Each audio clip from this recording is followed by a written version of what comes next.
Hey everyone, this video is going to be on the Q-Power brakes, the hydraulic parts in particular. I'm going to do a two-part video. This will be part one, and this will be specifically on the hydraulic portion, adjustments for that, how to add hydraulic fluid and such.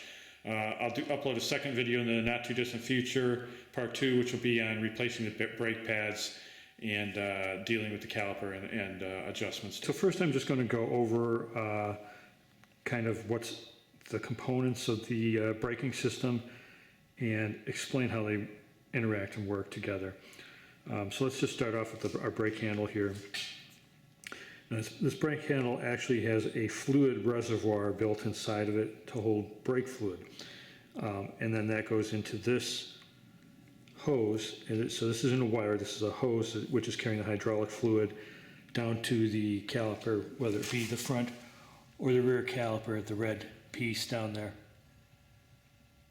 There's also a kind of like a plunger built into that reservoir that can be adjusted to be moved in, which would of course create more pressure in that line if you're closing off that reservoir more. It's forcing all the fluid into the line.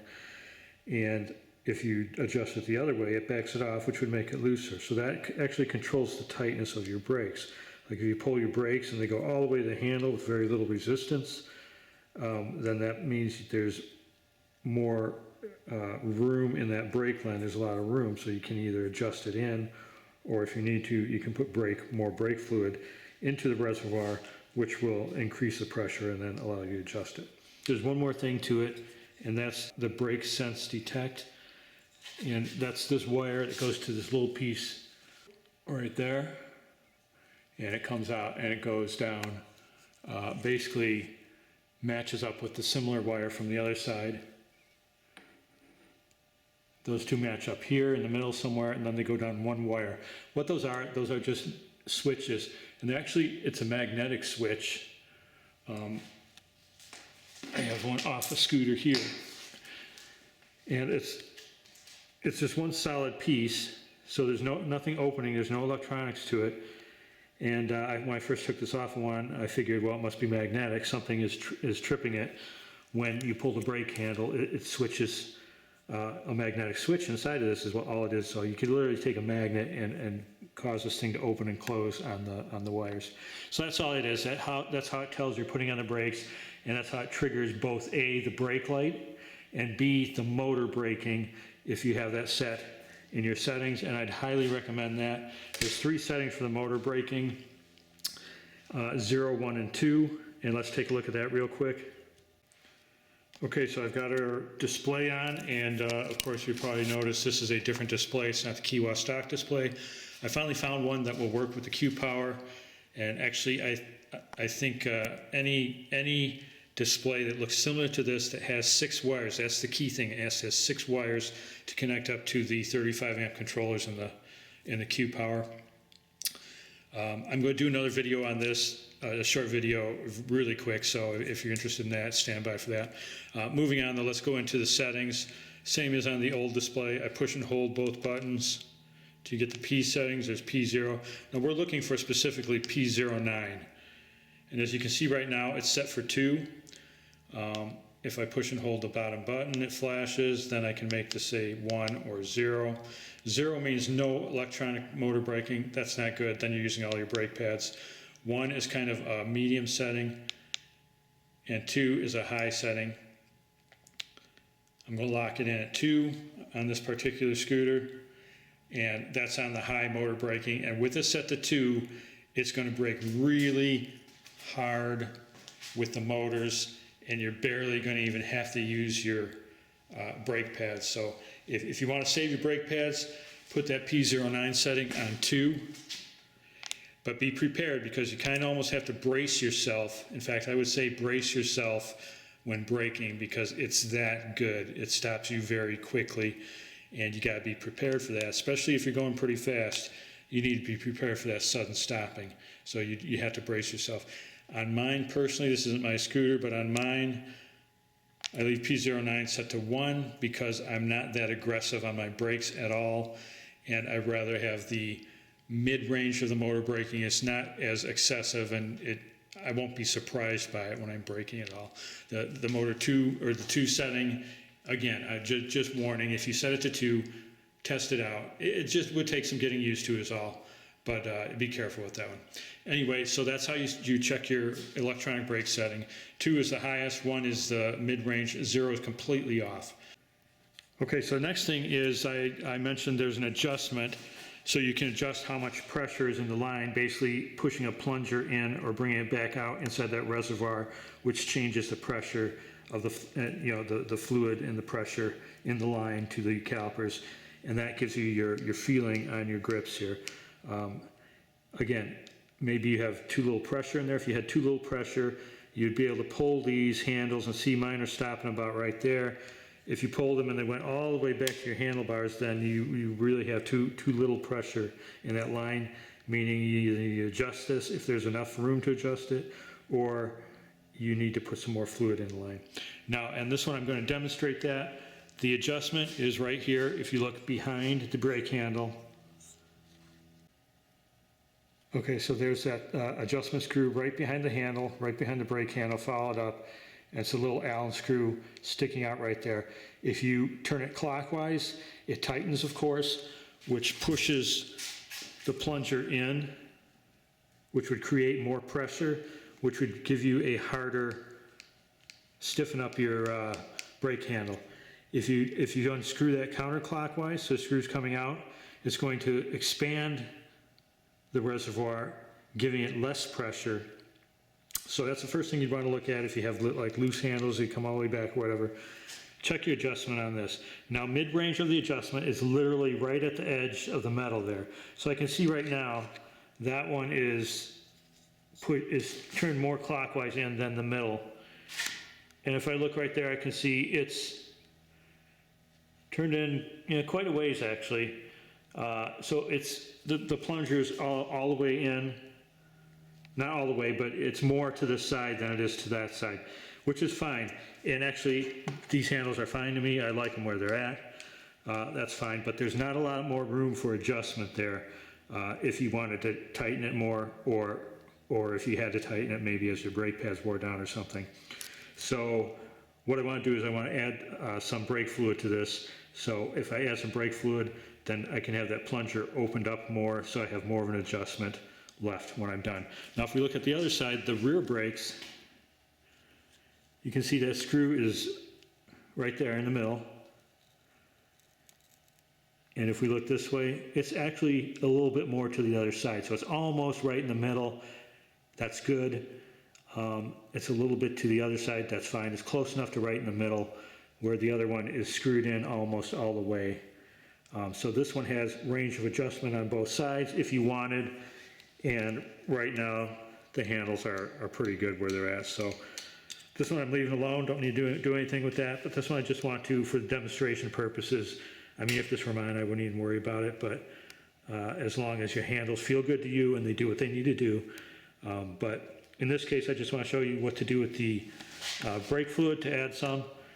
And show you how to get this adjustment back out. So there's some room on either side for adjustment. Again, you can see it's pretty far in there. Okay, so first thing I'm going to do is adjust that screw. I'm going to adjust it all the way out. I want to unscrew it counterclockwise so the screw comes out as far as it can. It'll stop. I mean, don't overdo it, but you'll know when it's to the end. And that will create as much room as possible in the reservoir by backing out that plunger, so to speak. So there'll be more room in here. And then we're simply going to open it up, add more brake fluid, put it back together, and then adjust that screw back to where we want it. Okay, so I've adjusted that screw out now, and as you can see, it comes out pretty far. So again, actually you can kind of see underneath there that the midpoint would be right about where the edge of that metal is there. So you can see there's a lot of adjustment there. It took me, I don't know, probably 4 or 5 whole turns just to get it back to the midpoint there, and then another 5 or 6 more to get it all the way open. So right now we've expanded that as much as possible. We've basically created more room in the chamber for some more fluid.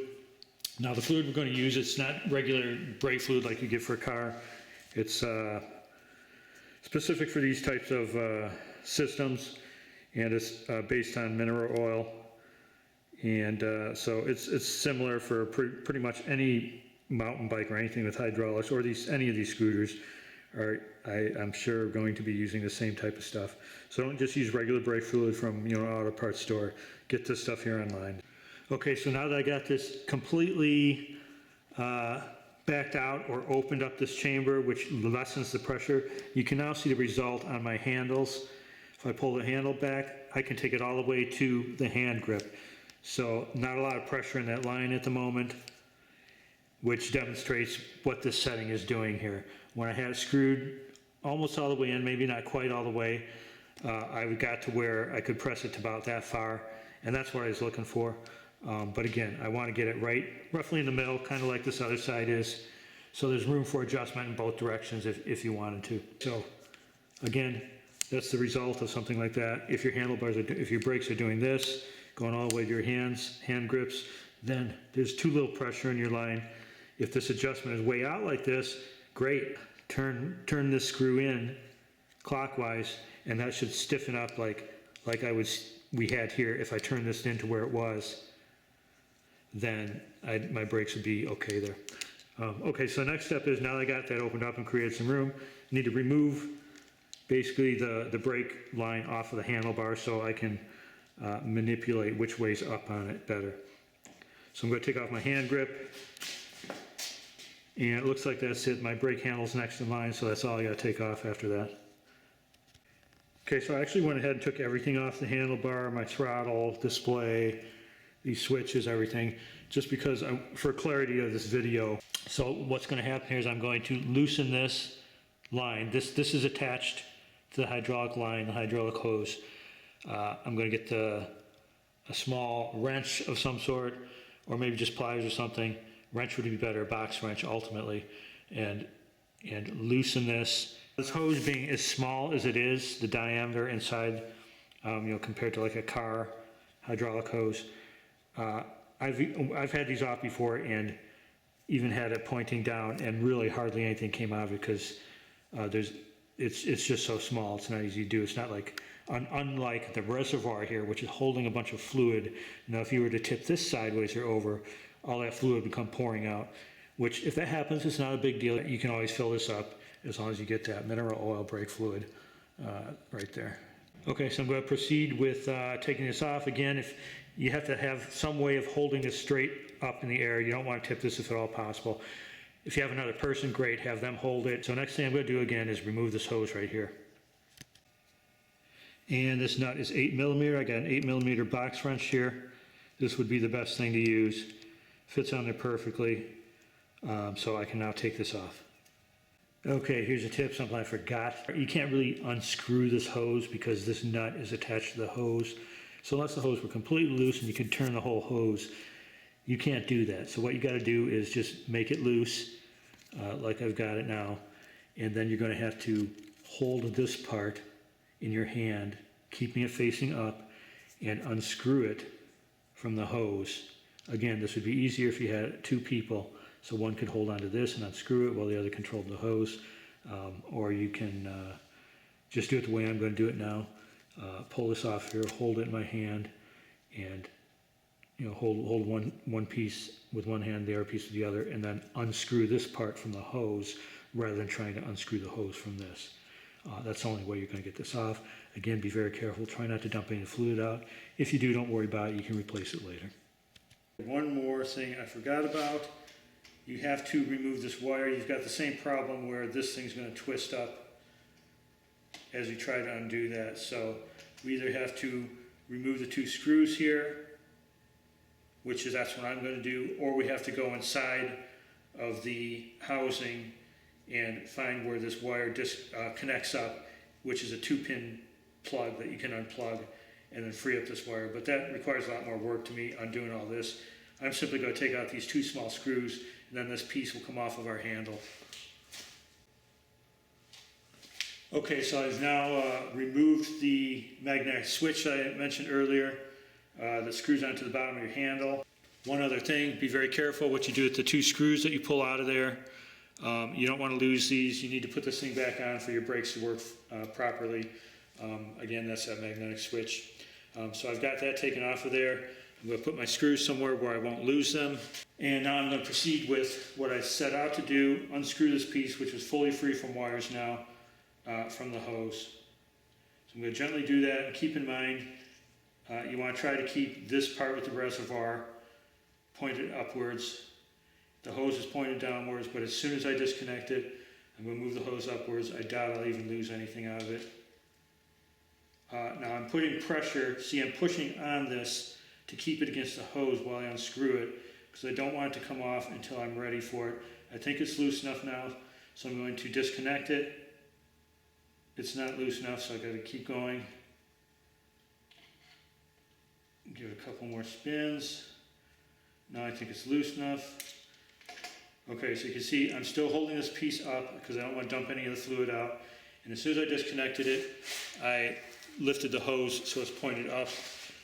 So you can't see that on camera, but that's what I've done. So main thing is I'm keeping my reservoir with the hole pointed up so I don't lose any fluid out of the reservoir. Next thing I need to do, because I'm by myself here, is set this handle down, balance it up against something so the reservoir is pointed upwards. You don't want to spill it if you can help it. If you do, then you can always add more fluid later.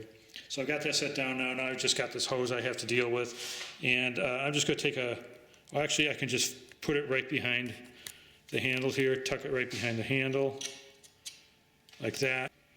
Now if you look down the brake line that we just disconnected, I just got it kind of hanging there, but it's pointed, yeah, pretty much up. You can look in the end of it. I don't know how well you can see on the camera. And I can see that there's some fluid down inside there. It's not right at the end, but that's not a big deal. Anyway, when I look in there with the flashlight, I can see some glistening down maybe about that far in there. Certainly at least that far. Again, that's going to be fine because the reservoir is what's going to hold the majority of the fluid anyway. So we're going to fill that thing up to almost near the top. Now, there's going to be a little bit of air in the lines, I suppose. You know, I'm not bleeding these brakes at all. I don't seem to need to do that. And actually, Kiwa said, now I don't know, you know, what they know about hydraulic brakes or anything, but they actually said when replacing these brake lines, don't worry about if a little air gets in it. And to my experience, I've done it on 3 different scooters now. I've not had a problem with air in the lines. Once I've added the fluid, the handles come up to nice and tight, mid adjustment, right where they should be. And I've never had to even worry about bleeding brakes on these things. So moving on, just to show you again, you might see some fluid in your line up near the top. It's probably not, you might lose a drop or two, but like you can see the diameter of that hole there is pretty small. If anything, it might drip out slightly, but there's no pressure on the line, so it's not going to come pouring out of there. And even, you know, turning it upside down, I'm not getting anything out of there. Let's go take a look at the reservoir. Okay, so you can see now down inside the reservoir there, the fluid down there is shimmering a little bit. When I shake it, you can see it move a little bit. So it looks to me like the fluid level is about somewhere around there where my thumb nail is. So I have room to put some more fluid in there. And if this is on an existing scooter that's already got fluid in here, you're just topping it off, you can just fill it up to the top. And what I'm going to use is a syringe here. That's the brake fluid, the green stuff inside there. Just makes it easier to get it inside there without spilling it all over the place. So I'm going to use that. Now if you were, for some reason, if you tip this thing over and you drained out all the fluid out of this, as you put in fluid, you're going to want to put some fluid in there and then gently close the handle till you can see the fluid level come up, and you can push out some air that way. But because this reservoir already had fluid in it up to this point, there's really not a lot of air in there. So I'm just going to use the syringe over there, put some drops of the fluid in until it gets to the top. Then I'm going to maybe just a little bit, not pump it hard. You got to do it really slow because if there's any air trapped in there, it'll push it out the top. Okay, so you can see I've put fluid in. It's almost up to the top there. I spilled some along the edge. We'll wipe that up in a minute. Now I'm going to try, again, just slowly squeezing the handle a little bit, see if I can get any air bubbles out of there. And actually you did. You see that air bubble popped out of there. And now if I look back down there, I can get more fluid in there now. Okay, so I repeated that process a few times, and you can see now the fluid level is pretty near the top there, which is what I want. I tried pushing it a little bit more, and I end up just overflowing the fluid out of it. So I didn't get, there's not really any air in there. So do that. Again, if you already have fluid in this, if you're just taking off the screw like I did, you're not going to be able to get a whole lot more in there, and you're not going to have to worry about too much air in there. You can see I did get a bubble out of it a couple times. But if you had set this down and it tipped over and all the fluid came out, then you're probably going to have to pump the handle gently again every time you put a few drops of this in to expel the air out of it. Okay, time to put this back on the hose. Again, I'm going to try to keep this as pointed up as much as possible. I'm going to bend the hose down to push into that and then screw this back on to the hose. And then after I do that, I will put the magnetic switch back on with those two screws and slide everything back up onto the handlebar. Okay, so now just with it the way it is, this adjustment is still all the way out, backed out as far as possible. Just even now, if I pull my brake handles, I can only get them that far. They no longer go all the way to the handlebars. So even with that adjustment all the way out, I've got enough pressure in there to stop the bar before it goes all the way, stop the lever before it goes all the way back to the handlebar there. So now I'm just going to adjust this in and keep, as I'm doing that, feel the tension every now and then, but I'm trying to ideally get right around midpoint, which again is the end of the metal piece there, that curved metal piece. If I can get it to line up right around in that area, that's mid-range, and that should be good. That's pretty much where this other side is again. You can see a screw sticking out just a little bit there on the edge, so it's pretty much right in the mid-range there. Okay, as you can see now, I've got that screw exactly at the edge of the metal there. That's perfectly right in the middle. And when I pull my brake lever, it goes that far. That's really good. Compare it to the side here. That one stops about right there. This one's actually a little bit tighter than the other side.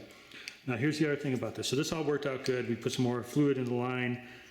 Again, first step, adjust the screw, back it out all the way so you're creating more room in the reservoir. Take everything off, loosen up this, disconnect your magnetic switch for your brake sense, and then literally unscrew the handle from the hose, fill it up with brake fluid, screw the handle back onto the hose, put your switch back on, put everything back up, then lastly readjust your screw here, hopefully getting it somewhere mid-center. Okay, now that's pretty much it as far as the hydraulic system goes. One thing you got to keep in mind though is the pressure in this line determines what your brake pads are doing. So for example, when you pull the handle, it creates more pressure in the line, which pushes your brake pads together. If my thumb and finger are two brake pads on the other side of the rotor, let's say this is the rotor, so the brake pads are on either side of the rotor. When you pull the lever, the pressure increases, which pushes the brake pads onto the rotor. When you release, they come back out. Pressure subsides and it comes back out. So that's how it works, it's all in pressure. Now this adjustment, because we're adjusting this and changing the pressure in the line, that's also changing the positioning of your brake pads. So another thing you need to do, first of all, if your brakes are working fine, don't hear an excessive rubbing, which I don't. So it should be fine, should be good to go. But it could be, you could be at a point where you've adjusted this and like, oh, I want my brakes much tighter. Now, if I kept going and turned this in tighter, it would make even less, less movement of this lever before it stopped. And basically that would have your pads pushed in closer. So if I kept adjusting this, I could get to a point where my pads are constantly rubbing on the rotor because they're forced in by the pressure. So that's another thing. If you're getting excessive rubbing, now it's hard not to get a little bit of rubbing on these rims, on these rotors. I mean, I don't know if it's the quality or if that's just the nature of the beast, but most of these will have a little bit of rubbing. You can try and get it out as much as possible. And I think I've done other videos on that. I'm not getting into that now, but A little bit of rubbing isn't bad, but you shouldn't have just a constant, sound like that when you're pushing the scooter. I don't know if you can hear that. This one's got a little bit of rubbing on one of the rotors, but nothing to be concerned about. Okay, so that's the other thing you gotta keep in mind. You might have to put the scooter up on a bench or something to get the wheels off the ground. So then after you've adjusted the screw and you get to where you want it, you can make sure that you're not rubbing excessively the brake pads on the rotors by just spinning the wheel with your hand like that. And then listening, see if the wheel should free spin. You might hear a little bit of rubbing. Again, you can try to work that out, but you just don't want a constant rubbing against the rotors. If you do get that, you can always then back the screw back out counterclockwise, and you're going to be giving a little more clearance on the rotor from the brake pads. So that's a way you can get rid of some of that rubbing. If you've tightened it too much, it's too much rubbing, back off that screw, and you're going to give yourself a bit more room. It's a fine balance between where this is adjusted, the rubbing on the rotor, and the kind of hand grip feeling, or the feeling you want on the lever when you pull it. So it's a combination of all those three things, and you just adjust them all to get them to the best possible way for your riding style. That's it for part one of the video, dealing with the hydraulic portion of the brakes. As I mentioned, I'll soon be uploading a part two to the Q-Power brakes, and that will be on how you change out your brake pads and anything else related to that. All right, guys, until then, have a good one. Take care.